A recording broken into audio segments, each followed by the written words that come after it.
why don't you just start with, your role COO. When you think of COO and how we do it here, talk about your roles and responsibilities. Yeah, the first thing I think of is budget execution. So that's the primary responsibility of my position is to execute the budget, which there's a lot of variables there. Most of the focus is going to be on the top side of it, the gross margins. And then it's manage, develop, and lead our middle management, our frontline employees, or our frontline employee managers. So they're leaders.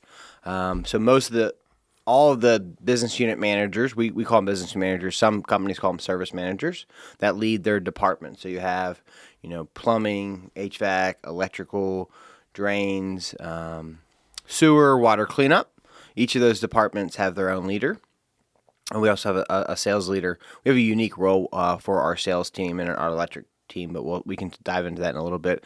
But really, my responsibility is to develop them, keep them aligned, keep them focused, making sure that they're servicing and providing a great employee experience for our frontline employees, and we're coaching, training behaviors. There's a lot that's dived into that. There's a lot of operational cadences, consistencies, daily huddles, weekly trainings, our weekly operational meeting, monthly trainings, town halls. There's a lot of layers to that, but that's what I would say is my primary responsibility. Yeah, that's putting it lightly that there's a lot Yeah.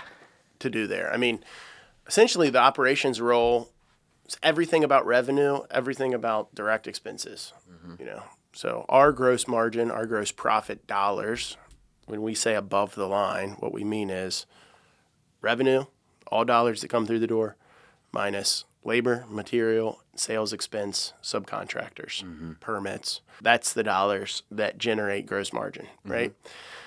And that's ultimately your responsibility, which so much goes into. I think that the biggest difference of you in that role and when I was kind of doing it, you have done so good at onboarding the business unit managers, the direct managers, and educating them on gross profit and how it's generated and levers to pull to generate gross profit dollars.